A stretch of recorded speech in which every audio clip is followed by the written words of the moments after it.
Of all the great new Pixel 10 phones, the Pixel 10 Pro XL is my top pick thanks to its incredible display, longer battery life and increased storage capacity. It has all the amazing features you'll find on the Pixel 10 Pro but with more room to get things done and have fun. I see room for improvements, but the Pixel 10 Pro XL is the most satisfying, refined Android phone you can buy today. The Google Pixel 10 Pro XL is the Pixel phone to buy this year. The Pixel 10 Pro can match the Pro XL on the most important features, but the benefits of the larger display, along with a couple of features that are simply better on the XL device, make the Pixel 10 Pro XL my favorite of the new Pixel family, and the phone I would recommend first but not last. I feel confident recommending the Pixel 10 Pro XL above the rest and above any other Android phone you can buy right now because I spent the last year using the Pixel 9 Pro as my primary work phone. That means I know exactly why the Pixel is a great phone for being productive, but I also know that I wish I would had a bigger screen than the 9 Pros. The Pro XL will be my primary device this year for sure. If you haven't checked out a Pixel phone in a while, you really should head to a store and get your hands on one. The latest Pixel 10 Pro XL is polished and well built with a refined look and gorgeous materials and color combinations. It's a much nicer looking phone than the latest iPhone 16 Pro Max, and it delivers on a number of features Apple hasn't been able to match. Google's AI features are the most advanced on any smartphone and often most unobtrusive. The newest AI features like Magic Q and the live translation don't feel pushy or overblown, and they don't produce embarrassing or useless results. Google is pushing AI into the background as a silent helper where it should be. Of course, all of the new Pixel 10 series phones have Google's advanced new AI features like the live translator that not only converts your language into another tongue, it also speaks with a voice that sounds remarkably like yours. That may sound alarming from a privacy viewpoint, but Google says this processing happens on the Pixel 10 Pro XL and not on a distant cloud computer, so your conversations and your voice should be safe. So what makes the Pixel 10 Pro XL so special, the best of the Pixel 10 bunch? First of all, Google's Pixel displays, so-called Super Actua displays, are among the best you will see on any smartphone. These screens are bright and colorful and very sharp. When the screen is this good, I want as much screen as I can get, so I prefer having the larger XL display at 6.8 inches. It's 0.5 inches bigger diagonally than the Pixel 10's display, and that equals 13 square centimeters of extra screen space.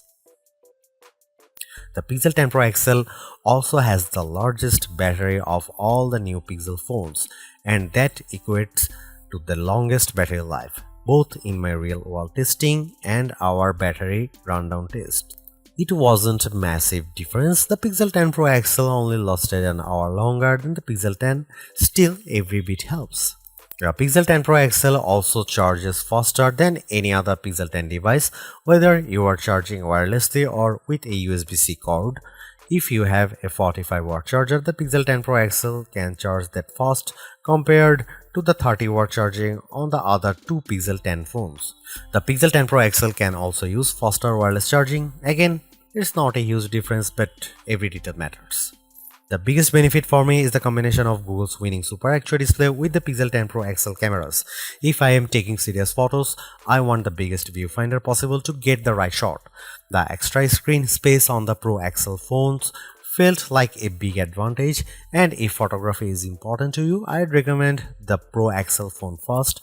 The Pixel 10 Pro has the exact same camera specs, but having the bigger Pro XL display helped me to take better shots. Are there other benefits to the Pro XL? Well, not really.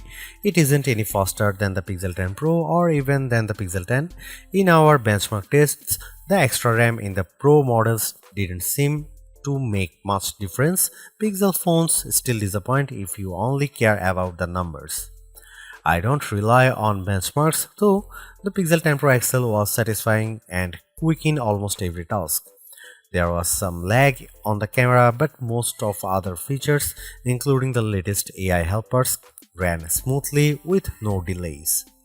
Google has another winner with the Pixel 10 Pro XL and the whole Pixel 10 family. Between the premium design, the excellent software, and the advanced AI features, this is a phone that iPhone fans should seriously consider, and Galaxy owners should envy.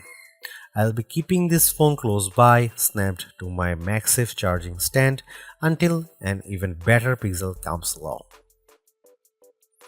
I remember the days when a new phone would cost the same but come with more storage and RAM than last year's model because component costs had decreased.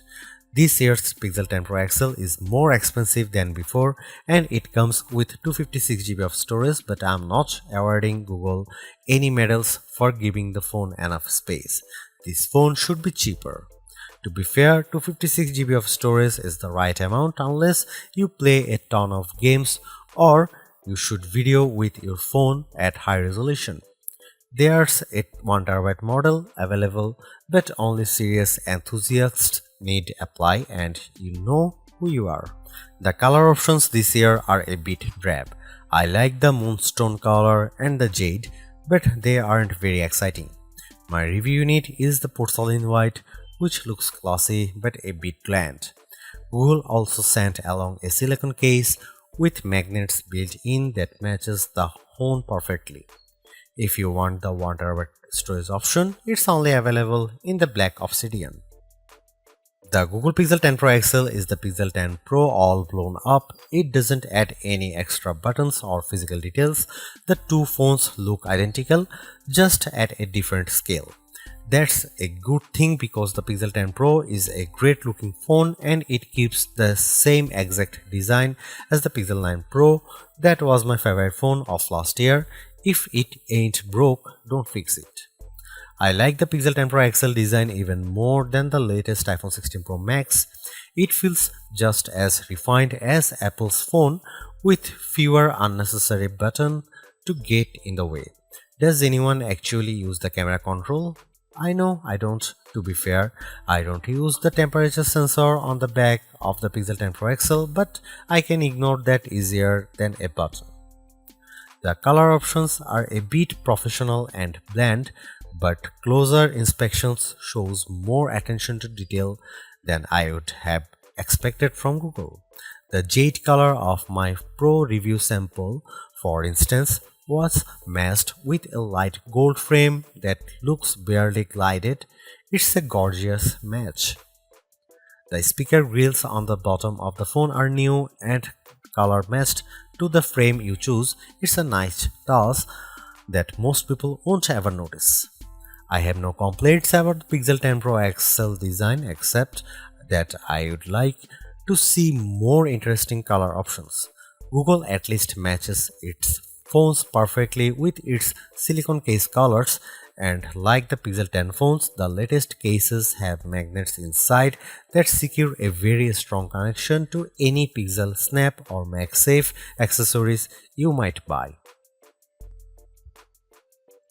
Wow, I was expecting to be pleased with the Pixel 10 Pro XL's display, but this phone somehow looks even better than I anticipated. Google's Super Actua displays are among the best you will find on any smartphone. For the past few years, Google's new Pixel displays have been dominant, topped only by Samsung's best Ultra screen, and this year hasn't been disappointing at all. The Pixel 10 Pro XL is a joy to use in any situation. It's great in outdoor light, even for shooting photos or reading my social feeds. It's perfect for navigating in the car or on the street. It's a great phone for reading in the dark late at night or as a bedside lamp with the Pixel Snap screensavers. In fact, I like this display so much that I think it justifies paying more to have more of it. The Pro XL is the Pixel to buy not just because it has a bigger screen, but because the screen is so enjoyable that I want to have as much of it as possible.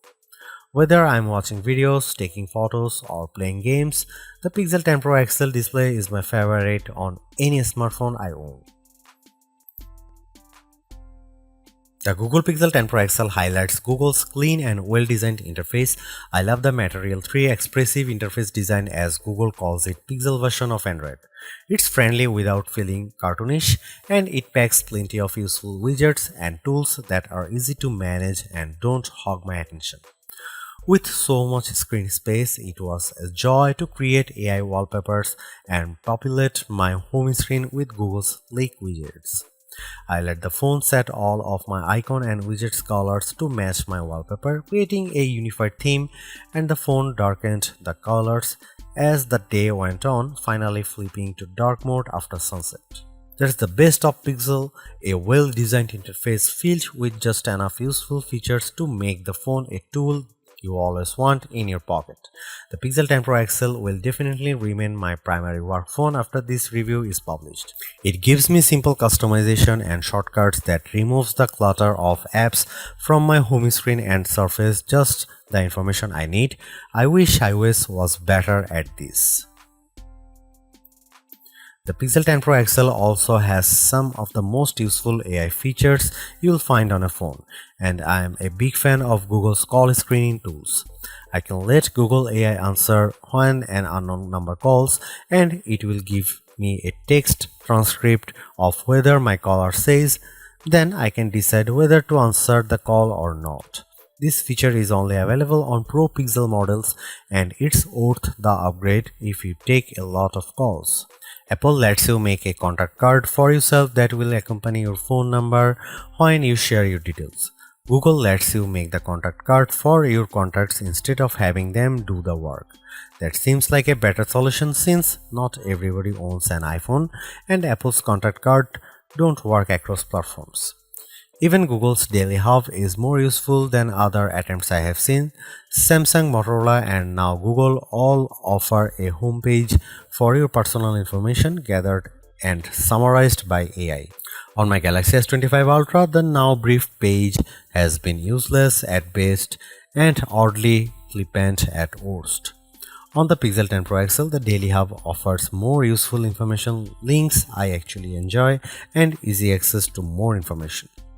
There are still some odd and off-putting AI features, usually generative AI tools. The Recorder app, for some odd reason, offers a generate a musical background for your recordings. I don't really need a pop metal soundtrack for my business interviews. Thanks. Still, it's easy to ignore these oddities, and Google mostly doesn't shove its AI in your face. The Pixel 10 Pro XL and the Pixel 10 Pro have identical camera lenses and sensors, but I am calling the Pro XL the better camera phone because of the larger display and longer battery life. Both of those attributes are features that camera buyers look for, and they make a difference when shooting the pixels. The photos I got from the Pixel 10 Pro XL were fantastic, perhaps the best I have seen on any camera phone. The Pixel 10 Pro XL took photos with very accurate colors and plenty of details at every focal range. For night photography, it was no contest. The Pro XL took pics that looked like I had a professional flash gun attached, while the iPhone shots looked much darker and lacked focus. You can see plenty of AI help in the photos, but usually the results don't look fake or off-putting. The only downside to Pixel photography is Google's camera app.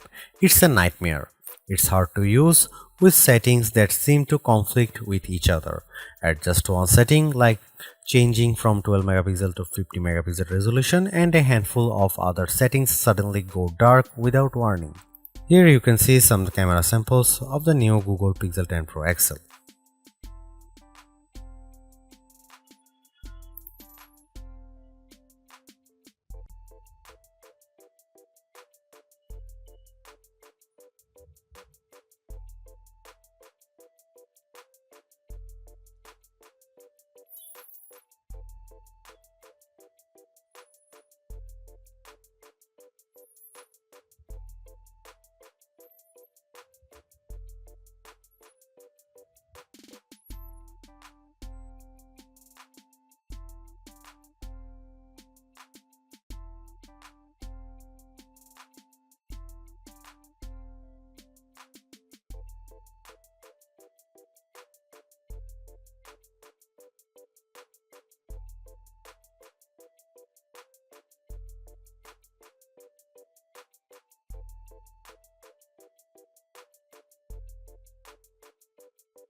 The Pixel 10 Pro XL's performance is the phone's only real letdown, and even though it didn't make a difference most of the time, at key moments the phone struggled to keep up.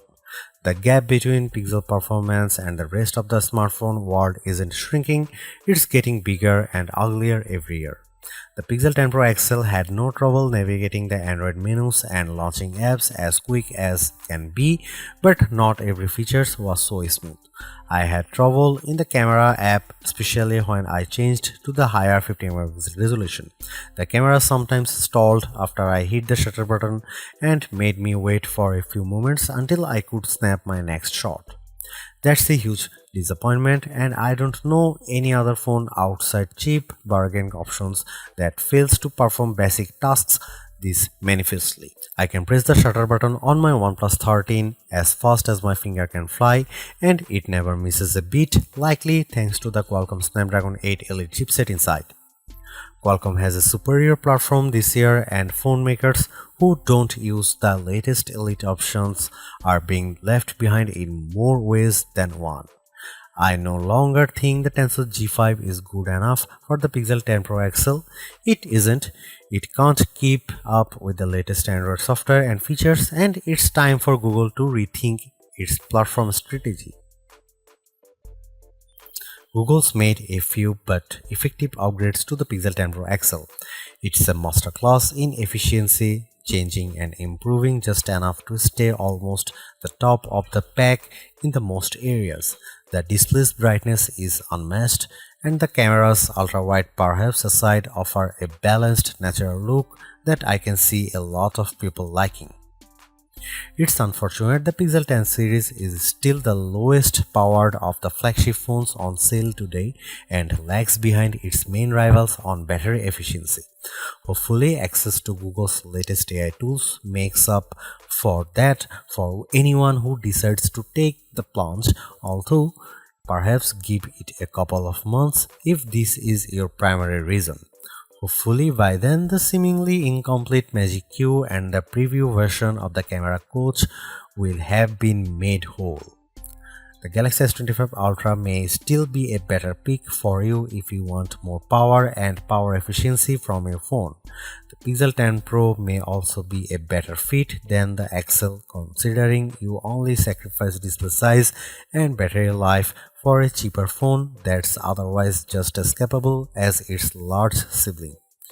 But the Pixel 10 Pro XL is the most capable of competitive of Google's latest batch of phones.